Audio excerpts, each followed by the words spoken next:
Hello everybody, and welcome to 3 Farmhouse Horror Stories. If you, or anybody you know, lives in a farmhouse, be sure to like and share this video. And if you enjoy scary content, consider subscribing and hitting the notification bell. Well, without further ado, let's get into the stories. I've never really been a big believer in supernatural things before, but after this experience, I was definitely open-minded. I moved into this property that had a decent-sized house and a farm in 2016. It was built in the 80s and was on auction for 10 years before I bought it. There used to be people that lived in the house. Who they are I don't know much about, but they have moved out and they are now my neighbors. They're just an elderly couple really. There was a blue building that I always joked was haunted, but it was actually really creepy to go into.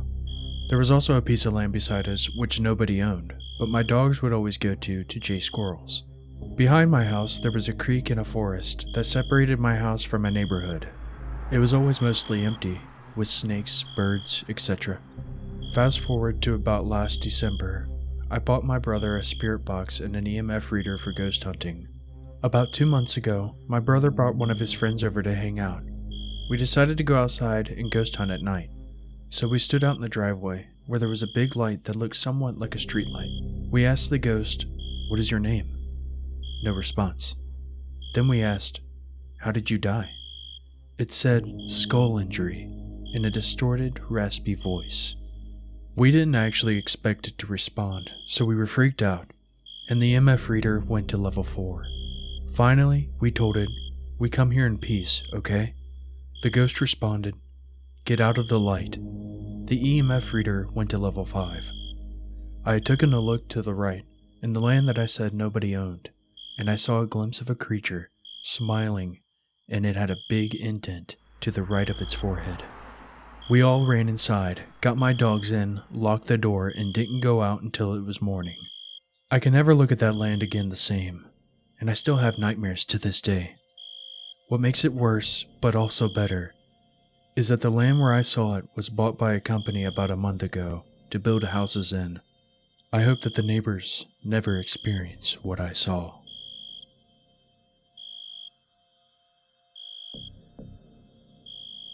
This one is a bit of a doozy, so buckle in. I live on the border of Colorado and Wyoming, in the middle of nowhere, on a 10-acre ranch. Now, our house is not a trailer, but it's on cinder blocks if that makes sense. The road by our house used to be part of the Pony Express.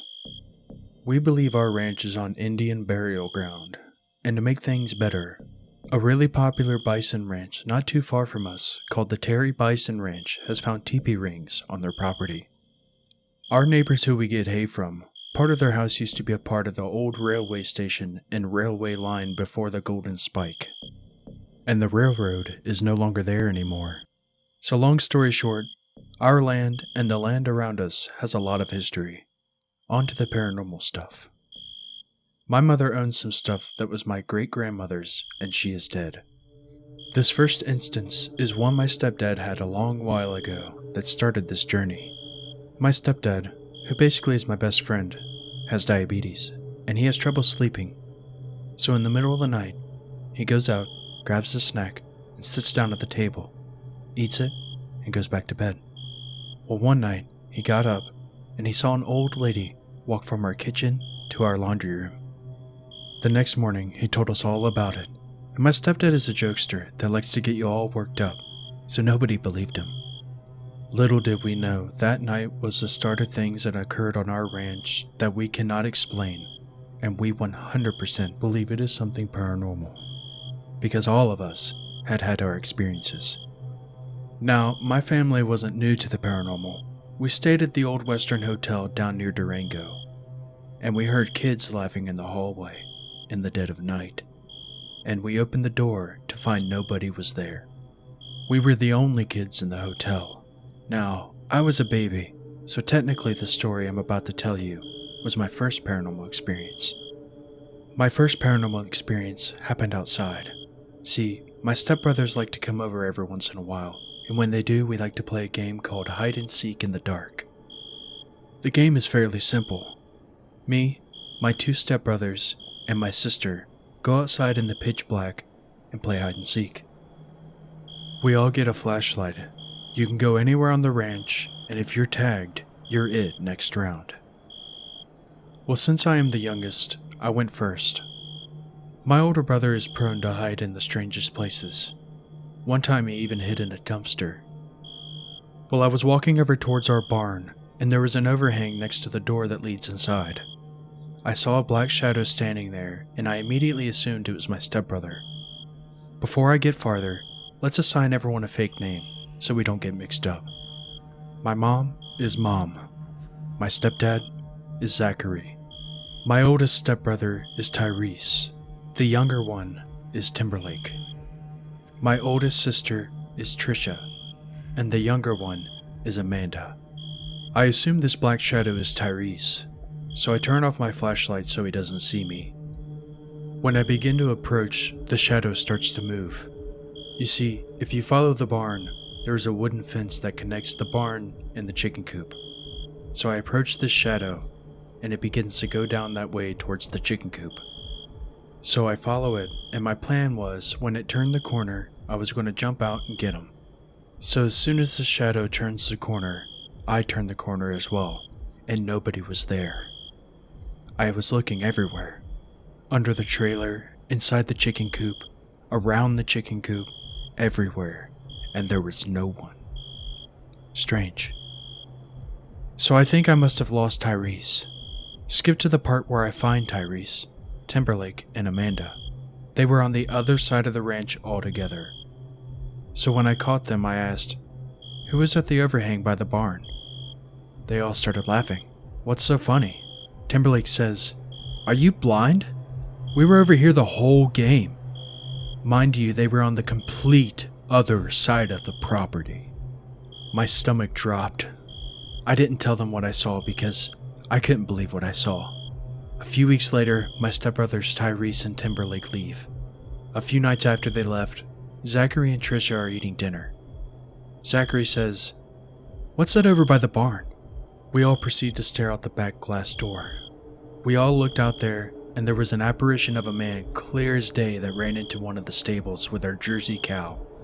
Now, where this stable was right next to the overhang where I saw the shadow.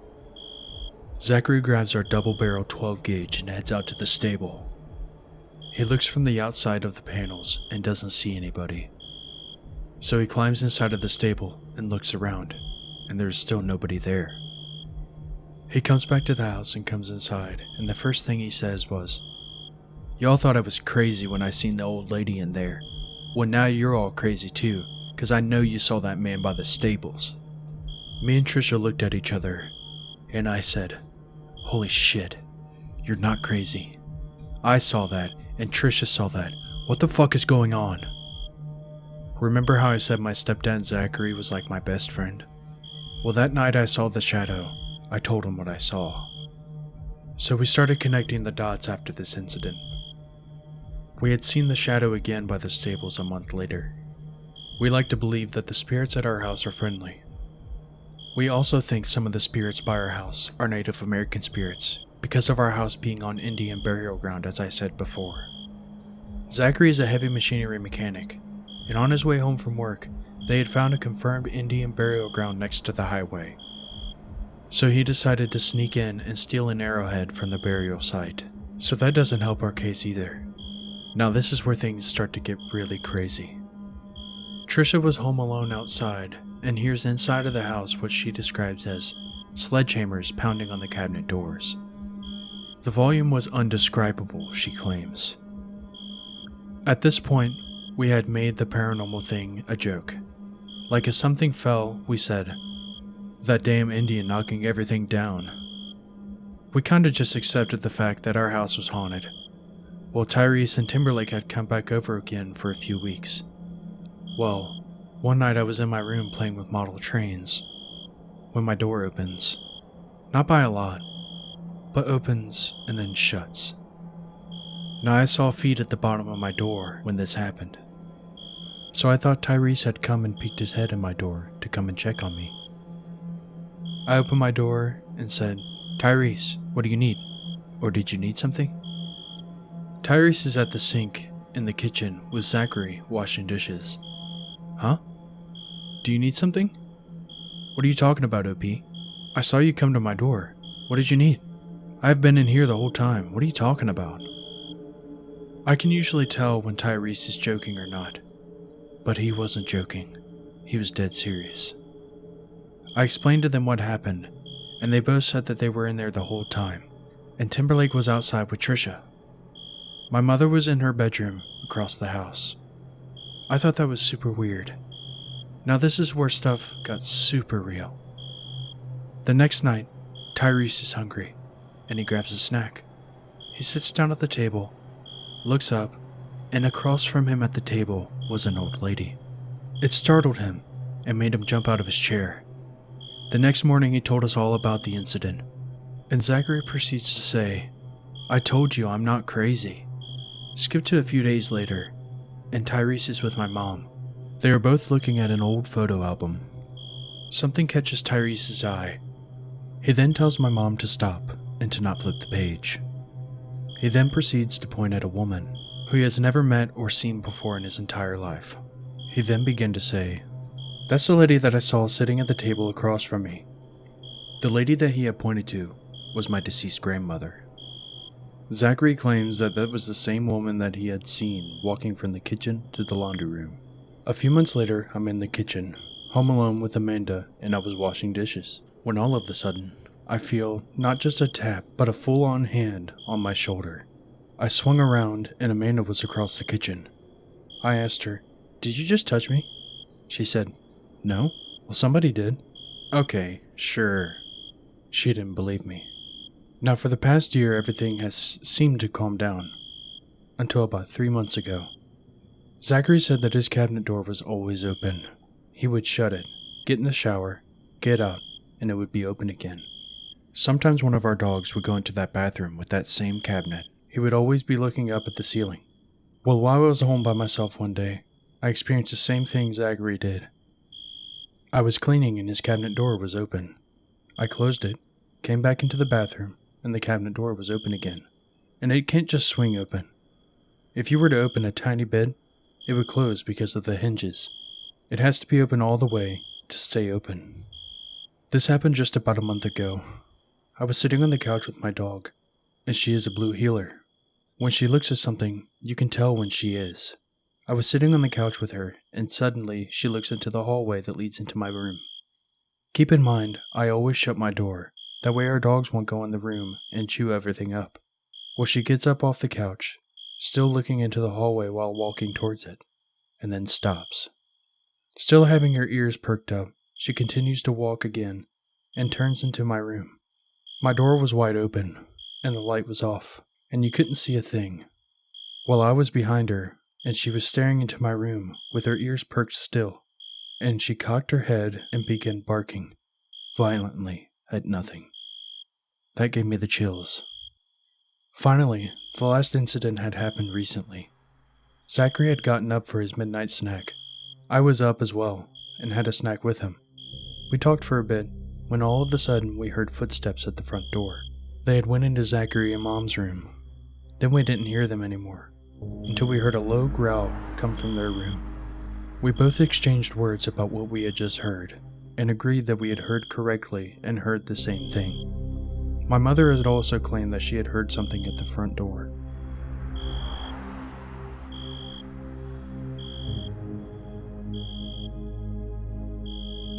This story takes place at my neighbor's house when I was a young teenager. In 2010, my family and I moved into our house that used to be owned by our cousin. We lived at the end of a dirt road, and all of our neighbors are family. Right up the road is my other cousin who was my same age, so we were good friends. We used to hang out all the time. I have many horror stories with her, and with things I have experienced on my own. The neighbor's house I'll be referring to in this story is our closest neighbor, and they are also our cousins. So whenever I would walk to my cousin's house, whose name I will refer to as L, I'd have to pass by my neighbors to go see L.